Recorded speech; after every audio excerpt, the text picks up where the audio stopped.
जय माता दी। हर हर महादेव। कैसे हैं आप सभी? आपका अपने ही YouTube चैनल पर स्वागत है। आज की इस वीडियो में हम जानेंगे सोमवती अमावस्या से जुड़ी हुई बहुत सारी महत्वपूर्ण बातें। ध्यान से सुन लीजिएगा। जैसे पहली बार यह व्रत उठा सकते हैं, अवस्था बातों में किन किन चीजों का ध्यान रखना है, पूजा आराधना कैसे कर, पूजा की क्या नियम विधि है, क्या क्या हमें सामग्री चाहिए और किन किन बातों का हमें ध्यान रखना है। कोई भी गलती नहीं करनी है हमें। पहली बार हम यह व्रत कहाँ से उठाएं, मायके से या ससुराल से। भागिन महिला को कौन से ऐसे 3 कार्य हैं जो कि उस दिन पक्का करने हैं। वो भी बहुत सारी महत्वपूर्ण बातें। ध्यान से बातों को समझिए, सुनिए कि आपके द्वारा किसी भी प्रकार की कोई भी गलती ना हो, चाहे कोई नियम रह जाए। हमें व्रत रखना बहुत ज्यादा जरूरी है, या बिना व्रत रखे भी हम इस पूजा को कर सकते हैं। इसी प्रकार की बहुत सारी महत्वपूर्ण बातें हम इस वीडियो में जानेंगे। लोग बने रहे हमारे साथ हमारे ही चैनल पर। सबसे पहले जान लीजिए अमावस्या कब है।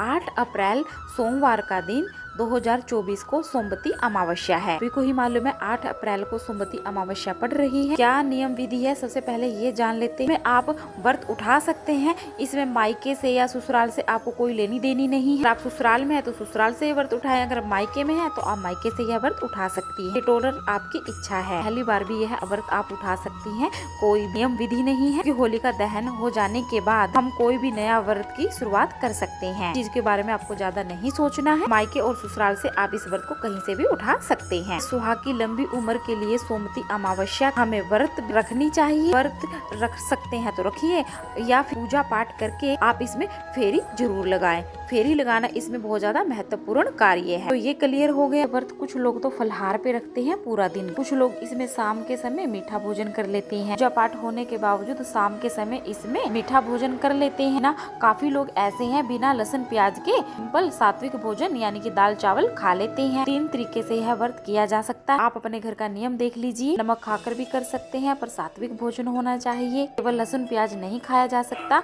और मीठा भोजन भी कर सकते हैं और फलहार भी कर सकते हैं। पोहा या गुलगुले या मीठे पूड़े शाम के समय बनाकर खा लेते हैं तेल के, तो फलहार पे भी किया जा सकता है। जिस तरीके से आपके यहाँ यह व्रत होता है आप लोग यह व्रत कर सकते हैं। फेरी इसमें सभी को लगानी है। पीपल के वृक्ष में भी आप फेरी जरूर लगाएं। आप समी के वृक्ष में भी फेरी लगा सकते हैं। तुलसी जी के पौधे पर भी आप फेरी लगा सकते हैं। किसी भी प्रकार की आपको टेंशन नहीं करनी है। फेरी हमें सुबह में ही लगानी है। पूजा पाठ सोमवती अमावस्या का अगर पीपल वृक्ष की पूजा हम सुबह करें तो सही अधिक लाभ मिलता है। उसके बाद ऐसा माना जाता है सोमवती अमावस्या के दिन तो पूरा दिन फेरी लगाते हैं, पीपल के वृक्ष की पूजा पाठ करते हैं। कीजिएगा जितना जल्दी सुबह हो जाए उतना सही रहेगा पीपल वृक्ष की पूजा के लिए। पीपल वृक्ष की पूजा हमें सुबह ही करनी चाहिए कि सबकी अपने अपने घर की मान्यता है। वो अलग अलग समय पर भी करते हैं। अच्छा, उस दिन बाल मत धोइएगा, ये हम बता चुके हैं आपको। बालों में भी ज्यादा कंघी वगैरह ना कर, बाल टूटनी नहीं चाहिए। आपके पास सिंदूरा है तो आप आज के दिन पीला सिंदूर लगा सकते हैं। नए पैकेट से पूजा पाठ कर लीजिए और अपने सिंदूरा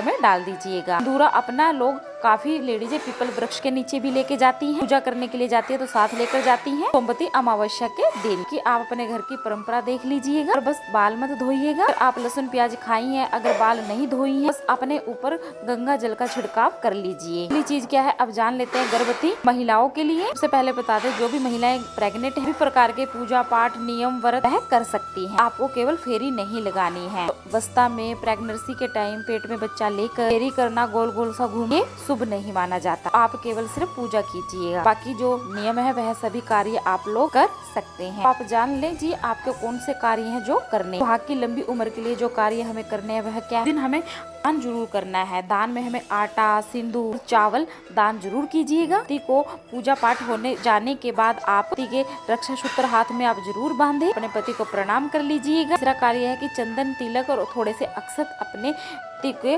माथे पर जरूर लगा दीजिएगा। पीपल वृक्ष की इसमें पूजा करते हैं, इस बात का आप ध्यान रखें। लोग व्रत रखती हैं और नमक वगैरह अगर आप खा रही हैं, बैंगन और मसूर की दाल इस दिन स्पर्श भी नहीं की जाती। रुई भी आज के दिन स्पर्श नहीं किया जाता। रुई की बाती नहीं जलाई जाती है। मूली के धागे की बाती बना लीजिए। रुई के बिस्तर पर भी आज के दिन नहीं सोया जाता है। मूली और बैंगन का और मसूर की दाल का फ्रेज कीजिएगा। तो नमक खाती हैं तब। पूजा की विधि का नियम यही है, हम सोमा धोबिन की पूजा करते हैं। सोमा धोबिन की पूजा की सामग्री में हमें चना चाहिए। आप काले वाले चने को भिगोकर भी ले सकते हैं, किशमिश ले सकते हैं, मूंगफली ले सकते हैं। सिंदूर का एक पैकेट ले लीजिएगा। धागा चाहिए, मोली का या कच्चा सूत ले लीजिए। रील भी आप पीला या लाल ले सकते हैं। पेटने के लिए 108 बार फेरी लगाया जाता है। संभव हो आप तभी लगाइएगा, अगर नहीं लगा सकते तो फिर आप 7 बार, 11 बार या 21 बार लगा सकते हैं। टोटल आपकी इच्छा है, इच्छा समर्थ के अनुसार आप लोग फेरी लगानी है। अमावस्या के दिन अपने सर में तेल भी मत लगाइएगा, इस बात का भी आपको ध्यान रखना है। और क्या क्या सामग्री चाहिए वो भी जान लेते हैं। वहाँ की जो भी चीजें हैं, जैसे कि महावीर हो गया,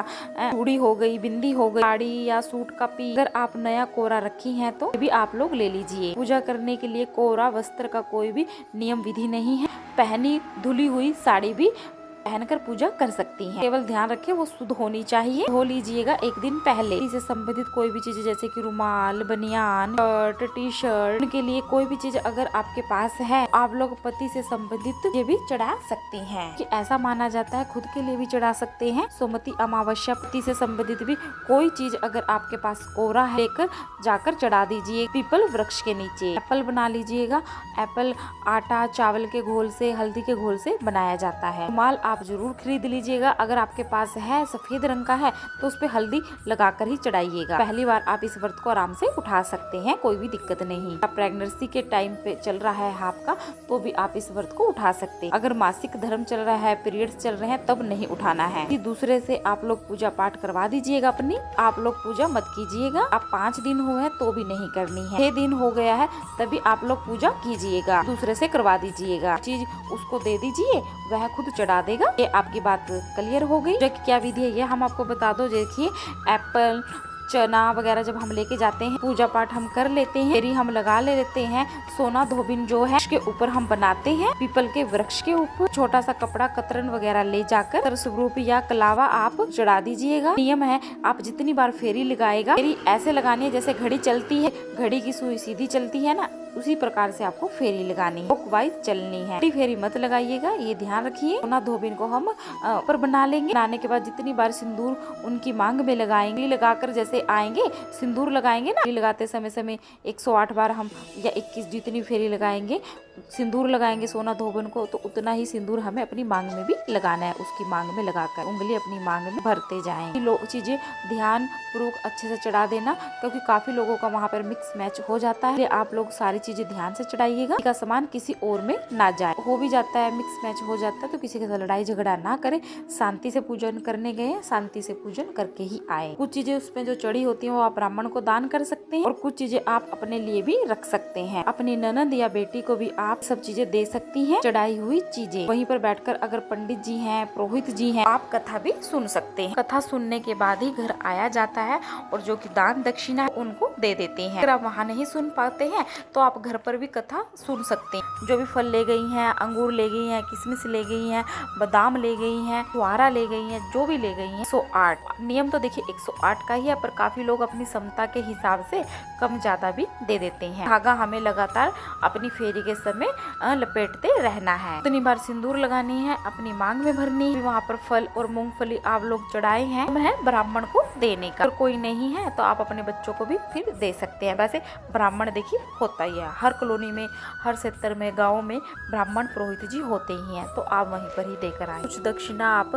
10, 20, 50 रुपए ले लीजिएगा, वो जरूर चढ़ा दीजिएगा। अगर कोई वहाँ पर है लेने वाला तो उसको दे दीजिए। फिर आप मंदिर में जाकर दान पेटी में डाल दें। क्लियर हो गई। अगर वहाँ से आप वापिस आती हैं तो मान लीजिए मंदिर या कोई मंदिर पड़ जाता है, पूजा पाठ करके ही घर आए। इस प्रकार से हम सोमवती अमावस्या की पूजा करते हैं। यही नियम विधि है। जो भी चीजें सामग्री है वहीं पर चढ़ा देते हैं। घर पर आके पति को प्रणाम करके प्रसाद खिला दीजिए।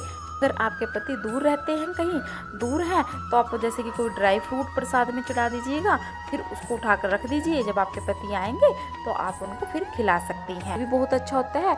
और रक्षा सूत्र भी आप चढ़ाकर रख दीजिएगा, जब आएंगे तब फिर वह आप उनको बांध दीजिए, पहना दीजिए। सभी बातें क्लियर हो गई। और रुई की बातें आप मत प्रज्वलित कीजिएगा, इस दिन ध्यान रखिए। सूर्य देवता को भी आपको अर्घ जरूर देना है, गुड़ डालकर। आपको देरी होती है पूजा करने में के लिए, जाने के लिए, छोटे बच्चे हैं आपके पास, तो आप चाय पानी पीकर भी यह पूजा आराधना कर सकती हैं, कोई दिक्कत नहीं। इस प्रकार से आपको यह पूजा पाठ अपने ये कार्य करने हैं। आई होप आपको वीडियो पसंद आई। वीडियो पसंद आई तो प्लीज वीडियो को लाइक करें, कमेंट में जय माता दी और हर हर महादेव जरूर